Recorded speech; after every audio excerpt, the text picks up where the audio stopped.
शिवसेना महायुतीचे हिंगोली लोकसभेचे उमेदवार बाबूराव कदम कोळीकर यांना निवडून आणण्यासाठी आता मुंबईचे नेते हिंगोलीत तळ ठोकून आहेत। माझ्यासोबत स्वतः भटक्या विमुक्त जाती जमातीचे शिवसेना पदाधिकारी भरतकुमार तांबिले आहेत। सर, मुंबईहून इथं आलात, प्रचार करताय महायुतीच्या उमेदवाराचा, तळ ठोकून आहात, काय सांगा? वास्तविक महत्व अब नहीं तो कब नहीं या उक्तीप्रमाणे संपूर्ण महाराष्ट्रात एक मोठा झंझावत लोकनेते, राज्याचे लोकप्रिय उमेदवार सन्माननीय एकनाथराव शिंदे साहेब यांच्या मार्गदर्शनाखाली उपमुख्यमंत्री चाणक्य नीतीनं राजकारण करणारे माननीय देवेंद्रजी फडणवीस आणि महाराष्ट्राच्या राजकारणाला एक वेगळी कलाटणी देणारे दुसरे उपमुख्यमंत्री अजितदादा पवार यांनी महाराष्ट्रातल्या 48च्या 48 लोकसभा मतदारसंघामध्ये एक वेगळ्या पद्धतीचं समीकरण गणिताच्या रूपानं सोडवण्याचा प्रयत्न केलेला आहे। उपेक्षितांच्या वेगवेगळ्या प्रश्न आहेत, त्यातल्या काही ठराविक जाती जमाती, पूर्वश्रमीच्या अनुसूचित जाती, अनुसूचित जमाती, भटक्या जाती, विमुक्त जमाती, इतर मागासवर्ग आणि विशेष मागास प्रवर्गाच्याही पलीकडच्या गावकोसा बाहेरच्या गोपाळ, गोंधळी, पावा, बैरागी, चित्रकती, मसनजोगी, डवरी, गोसावी, नंदेबलवेला, पारधी, राऊळ, गुन्हेगारी जातीमध्ये बेलदार, बेस्तार, भामटा, उचल्या, कैकाडी, टकारी, पांबलोर, शेवटच्या घटकातला माणूस जो गेली अनेक वर्ष विकासापासून वंचित होता। नवे तर 75 वर्षामध्ये या काँग्रेस सारख्याने वांज मशीनं दुधी दिले नाही आणि गाभणी झाली नाही, अशा व्यवस्थेमध्ये आमच्या वाट्याला काहीही आलेलं नव्हतं। पण आत्ताच्या या सरकारमध्ये समाजाच्या विकासासाठी, लोकांच्या हितासाठी एक मोठं झंझावत मोदी शहाच्या रूपानं भारतामध्ये निर्माण झालेले ते वादळ आज हिंगोलीसारख्या ठिकाणी येऊन ठेपलंय। तुमच्या मागं मताधिक्य मोठा असं कळते। आज 3 वाजता नितीन गडकरी स्वतः प्रचारात उतरणार आहेत आणि रामलीला मैदानावर सभा देखील होणार आहे। काय फायदा होऊ शकतो तुमच्या समाजाचा या महायुतीच्या उमेदवाराला? साहेब, बाबूराव पाटील कोहळीकर सारख्या लोकप्रिय उमेदवाराला हात दाखवा आणि गाडी उभा करा अशा एका साध्या माणसाला फाटक्या कुटुंबातल्या, शेतकरी कुटुंबातल्या जन्मलेल्या जमिनीवरच्या माणसाचं काम गेली 19-20 वर्ष हिंगोलीकर जनता जाणून आहे, ओळखून आहे। जिल्हा परिषदेपासून सुरू झालेली त्यांची राजकीय कारकीर्द आज महाराष्ट्राच्या लोकसभेपर्यंत येऊन पोहोचले आणि त्यातला चाणक्यपणा, त्यांच्यातली कार्यकुशलता, त्यांच्यात समाजाप्रती असणारं प्रेम हे पाहून या निवडणूक प्रचारामध्ये त्यांना विधानसभेची उमेदवारी राजकीय पक्षाकडून जाहीर करण्यात आली आहे। शर्टाची बटणं लावायला जेवढा वेळ लागेल एवढ्या वेळेत बाबूराव पाटील कोहळीकर समाजाच्या प्रश्नाला हाकेला वो म्हणणारा अत्यंत साधा माणूस, निश्चितपणानं हिंगोली मतदारसंघाचं नेतृत्व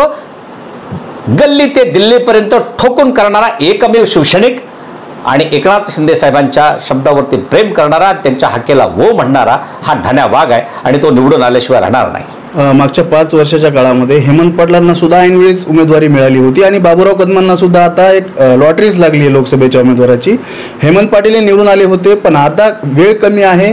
बाबूराव कदमांना निवडून आणण्यासाठी तुम्ही काय प्रयत्न करणार आहात? कारण वेळेवर लॉटरी लागली आहे लोकसभा तिकिटाची।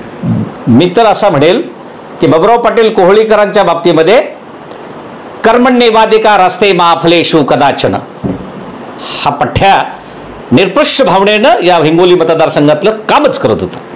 जमिनीवरचा माणूस, सर्वसामान्यांच्या खांद्यावरती हात टाकणारा, उपेक्षितांच्या प्रश्नाला हो म्हणणारा, ST स्टँडवरती, नगरपालिकेमध्ये, जिल्हा परिषदेमध्ये, रस्त्यावरती ह्या माणसाचं काम इथली सामान्य जनता ओळखून आहे। 6च्या 6 मतदारसंघातले लोकप्रिय आमदार यांच्या सोबत आहेत। विरोधकांच्या सुद्धा मित्रपक्षामध्ये त्यांची मैत्रीचे संबंध आहेत।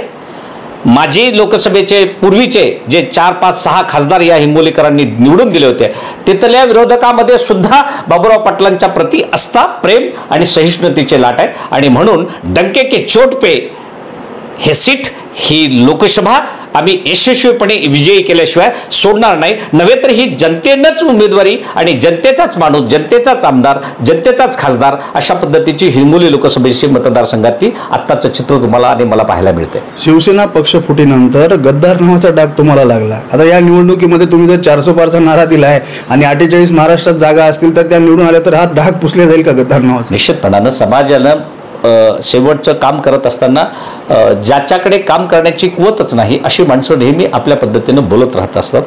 आम्ही त्याला इग्नोर करतो. आदरणीय एकनाथ शिंदे साहेबांमध्ये 3 तकार दडलेले आहेत. ते आहेत तपस्विता, तेजस्विता आणि तत्परता.